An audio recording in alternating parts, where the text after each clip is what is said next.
Welcome back. Stocks are selling off this morning. Take a look at futures indicating a triple-digit decline at the start of trading this morning. The Dow Industrial's down 534. The overnight session was even worse. The Nasdaq right now down 273. It all has to do with spiking oil prices. Take a look at oil this morning, where we are seeing a huge move upwards above 100.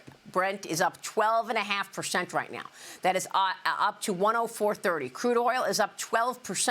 And if you look at this chart here, you can see that Brent is up 45% in a week. Brent above $100 a barrel. G7 nations discuss tapping emergency reserves with a coordinated release to help cool this market.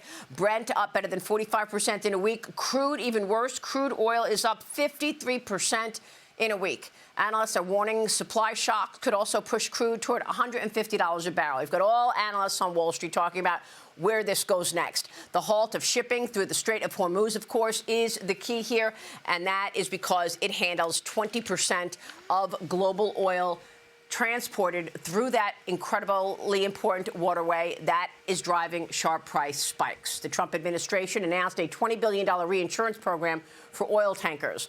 And by the way, oil giant Saudi Aramco, the stock, posted the largest jump since 2023 as it redirects oil shipments to Red Sea terminals. Gasoline, also a problem. It is surging this morning as well. It is up, as you can see, natural gas up 5.5% and gasoline up 8.75% right now. Joining me now is a Gulf Oil Senior Energy Advisor, Tom Kloza. Tom, great to have you. Thanks very much for being here this morning.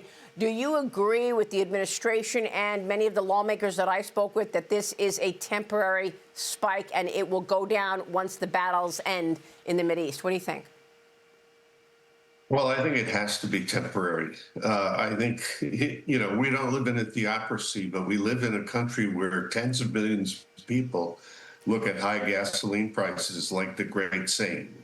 So we need to get the Strait of Hormuz reopened, and things will calm down quite a bit. I mean, if you look at it, the price of crude oil approached $120 last night, but it was only about $73 in December. So the market is telling you we believe that this is going to be just a violent interregnum, but you've got to deal with things and get that strait open.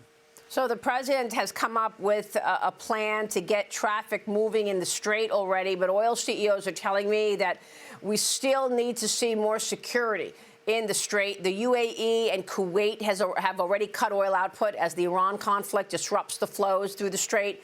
Kuwait cut production as storage facilities across the Persian Gulf fill with crude, and Abu Dhabi's national oil company also curbed offshore output. Iraqi oil flow plunged about 70%.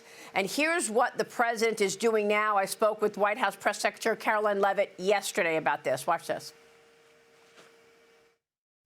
This is a short-term disruption for the long-term gain of taking out the rogue Iranian terrorist regime and finally ending their restriction of the free flow of energy in the Middle East and in the Strait of Hormuz. And even with this short-term period throughout Operation Epic Fury, the president and his energy team are on the ball. They've announced political risk insurance for cargo vessels and oil ships that are going to be moving through the strait. They've announced that the U.S. Navy, if and when necessary, will escort those tankers to ensure that oil can move. The president is also tapping into our newfound market in Venezuela, where, again, there were a lot of panic-ins about that military operation. And look at the success. We are working in a cooperative manner with the interim authorities to bring that oil into the market as expeditiously as possible. But oil executives are telling me that more security is needed.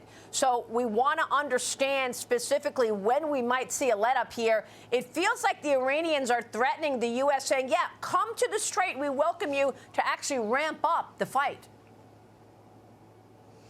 Well, the Iranians are making a lot of threats with their words, but if you look at their actions with respect to their military, they're not as strong or powerful as they were 9 days ago. That is for sure. We have completely wiped out their Navy. Their Navy is now deemed combat ineffective. Their retaliatory strikes with ballistic missiles has decreased 90%. And as their attacks are decreasing, the power and prowess of the U.S. military is increasing. Tom, is there anything else the president could be doing here to alleviate the situation? What would be your advice? Because there's also the Strategic Petroleum Reserve. Do you expect that this strategic petroleum reserve could be used here? Would the president want to tap into that now? What do you think? I think if you had a coordinated release with the other G7 countries and the IEA, then perhaps you'd have an impact. I mean, we saw the release of crude oil, about half of which was U.S. crude back in 2022. I would want to make one little suggestion, though. This isn't 1987 and 1988, and I think the Strait can be secured. But the one thing you have that's a big change now from then is that you have drones, which cost maybe thousands of dollars, capable of taking out assets that are billions of dollars. And that's what makes this different in terms of escorting vessels through the Strait and getting the insurance lined up. Well, it's a great point, and that's why tankers are afraid to make the trek. What are your other observations about this war with regard to the impact on oil, Tom? Well, I think it's a paroxysm higher, and oil for the moment becomes an abstraction. You know, I mean, it wasn't as though mathematically we knew we were going to go to $120 last night and then go back to $99. So we're in uncharted territory here.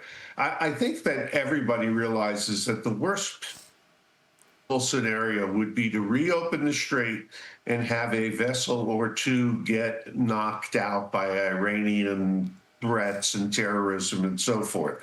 That would send prices up to 150. But generally, I think, yeah, the price of oil is too high right now. I think we're going to see this oil come on the market in the second half of the year. And do you think this is going to impact the February inflation report next week? Oh, absolutely. Yeah. Well, I don't know about that. The report next week, no, I thought you were talking about PCE and CPI in April. I mean, we've seen diesel prices go up $1. That has an insidious impact on the economy. Gasoline prices are probably going to get to about $3.75 within the next 48 hours. So it's going to be some pain to deal with. There's no question about it. All right, Tom, great to get your take. We so appreciate your insights here, Tom. Thank you. We'll check back soon. Tom Kloza joining us. Stay with us. We'll be right back.